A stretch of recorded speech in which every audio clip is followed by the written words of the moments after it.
জাগুনত Tirap tribal belt and ব্লকত ভূমি অধিকাৰ সন্দৰ্ভত অসম চৰকাৰৰ কেবিনেটৰ সিদ্ধান্ত বাতিলৰ দাবীত প্ৰতিবাদ।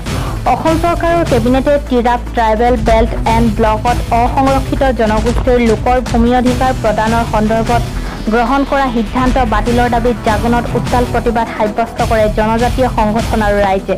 মাৰ্ঘেৰিটা জিলা ট্ৰাইবেল সংঘৰ উদ্যোগত জনজাতীয় সংগঠন আৰু ৰাইজৰ সহযোগত গ্ৰহণ কৰে এই প্ৰতিবাদী কাৰ্যসূচী। উল্লেখযোগ্য যে অসম চৰকাৰৰ কেবিনেটে টিৰাপ ট্ৰাইবেল বেল্ট এণ্ড ব্লকত বসবাস কৰা অসংৰক্ষিত জনগোষ্ঠীৰ লোকসকলক ভূমি অধিকাৰ দিয়া হ'ব বুলি সিদ্ধান্ত গ্ৰহণ কৰাৰ পাছত আজি এনেদৰে প্ৰতিবাদমুখৰ হৈ পৰে টিৰাপ জাগুনৰ জনজাতীয় সংগঠন আৰু ৰাইজ। প্ৰতিবাদকাৰীসকলে বিভিন্ন শ্লোগানেৰে পৰিৱেশ উত্তাল কৰি তোলে। প্ৰতিবাদকাৰীসকলে লাকলাৰ পৰা আহোম পথাৰ তিনিআলিলৈ সমতল কৰাৰ লগতে জাগুনৰ ৰাজপথৰ ওপৰত অৱস্থান কৰি প্ৰতিবাদ সাব্যস্ত কৰে। জাগুনৰ পৰা প্ৰদীপ বৰগোহাঁই ৰিপৰ্ট টাইম 60 অসম। প্ৰথম কথা আমি সদৌ অসম ট্ৰাইবেল সংঘৰ মাৰ্ঘেৰিটা জিলা সমিতি মই সম্পাদক উপেন সোণোৱাল।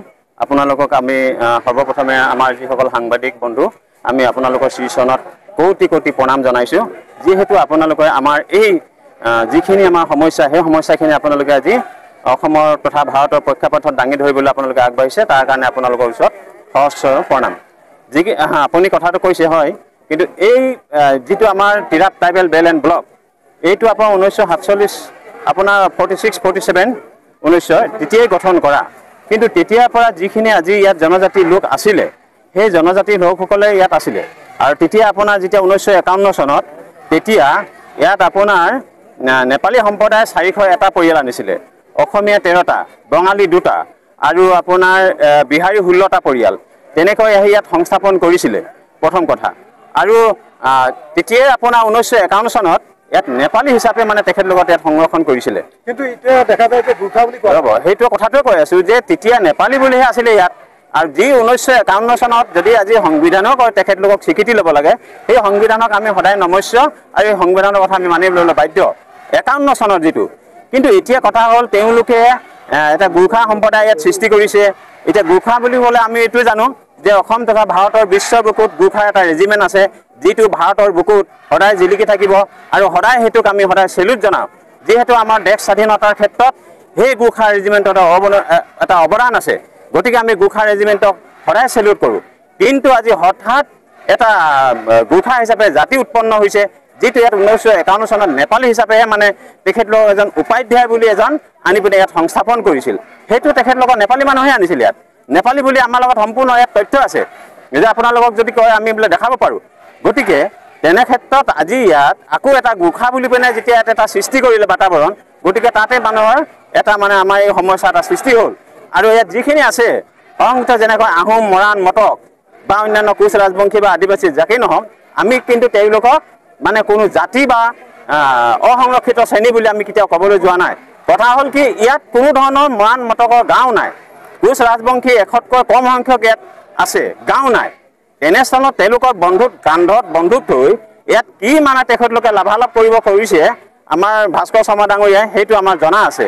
আৰু এইটো কথা আমি গম পালোঁ তেখেতৰ, যে আপোনালোকৰ মিডিয়া পাৰ্চনৰ যোগেদি গম পাইছোঁ, তেখেতে কৈছে যে মই যিদিনাখনৰ পৰাই বিধায়ক হ'লোঁ সেইদিনাখনৰ পৰাই মই এটা ইয়াত যাত্ৰা কৰিছিলে যে তেওঁলোকক মানে ইয়াত যিখিনি তেওঁলোকৰ নিজৰ জাতি মৃত্যুৰ কুটুম সেইখিনিক ইয়াত মানে সংৰক্ষণ কৰিবৰ কাৰণে অহৰহ চেষ্টা চলাই আছিল বুলি কৈছে। আৰু তেখেতেই আজি এটা ভুল পথে অসমৰ মুখ্যমন্ত্ৰীক এটা সপোন দেখুৱাই আজি মুখ্যমন্ত্ৰীক এটা গ্লানি শুনাইছে। গতিকে যিহেতু এটা মুখ্যমন্ত্ৰীক তেখেতে এটা প্ৰেছাৰ দিছে আৰু এই ক্ষেত্ৰত আজি তেখেতেও মানে হয়তো বিমূৰত পৰিছে। যি কি নহওক, আজি অসম চৰকাৰে যিটো কেবিনেটত সিদ্ধান্ত লৈছে, এই যে আজি এটা ইয়াত আমাৰ যিটো আমাৰ সংৰক্ষিত জনজাতিৰ কাৰণে এলেকা, ইয়াত তেওঁলোকক মানে যি এটা শ্ৰেণী বিভাজনৰ ৰাজনীতি কৰিছে, সেইটোক প্ৰথম কথা আমি প্ৰত্যাহাৰ কৰিবৰ কাৰণে দাবী জনাইছোঁ। আৰু যেতিয়ালৈকে এইটো দাবী প্ৰত্যাহাৰ নকৰিব তেতিয়ালৈকে আমাৰ সংগ্ৰাম অব্যাহত ৰাখিব। আৰু আমি ইতিমধ্যেই খুব কম দিনৰ ভিতৰতে আমি আইনী প্ৰক্ৰিয়া আগবাঢ়িবলৈ মানে প্ৰস্তুতি চলাই আছোঁ। এইটো এটা মানে আৰম্ভণি। আৰু আমি ইয়াত যিসকল জাতি জনজাতি আমাৰ মাজত এটা আলোচনা হৈছে, এইবাৰ ভাস্কৰ শৰ্মাক আমি কিন্তু বিদায় দিবই লাগিব। আমাৰ কোনো জনজাতি অঞ্চলত তেওঁক আমি ইয়াত প্ৰৱেশ কৰিবলৈ নিদিওঁ। আমাৰ জনজাতিসকলৰ বুকুত থাকি, আমাৰ সকলৰ মাজত থাকি আমাৰ এই বুকুত কামুৰিলে। গতিকে আজি আমাৰ ইয়াত ঐতিহাসিকভাৱে যিটো এটা কথা ৰজা পথ আছিল, সেই পথটো তেওঁলোকে আজি অধিগ্ৰহণ কৰিছে। তেওঁলোকৰ আমাৰ মানে ইতিহাস থকা যিবিলাক কীৰ্তিচিহ্ন সেইবিলাক মানে শেষ কৰিবলৈ ধ্বংস মানে কৰিছে।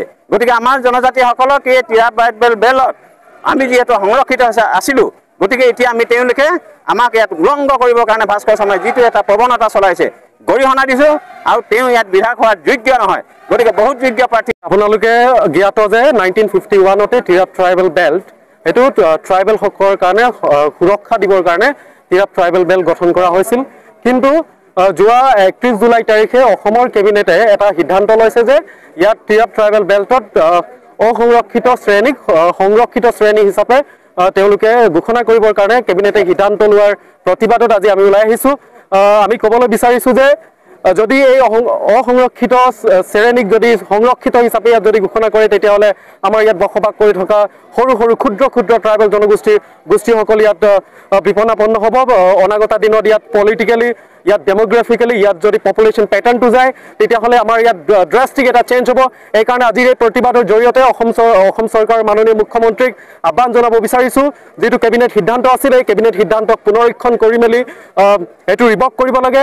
আৰু ইয়াৰ লগতে আমি দাবী জনাব বিচাৰিছোঁ, টিৰাপ ট্ৰাইবেল বেল্টত বসবাস কৰি থকা আমাৰ যিমান আমাৰ জনজাতীয় ছাত্ৰ সংগঠন আছে বা আমাৰ ট্ৰাইবেল সংঘ আছে, আমাক লৈ এটা মুখ্যমন্ত্ৰী লেভেলত এটা টক আমাক মিটিং মাতিবৰ কাৰণে মুখ্যমন্ত্ৰী ডাঙৰীয়াক আমি দাবী জনাইছোঁ। ধন্যবাদ।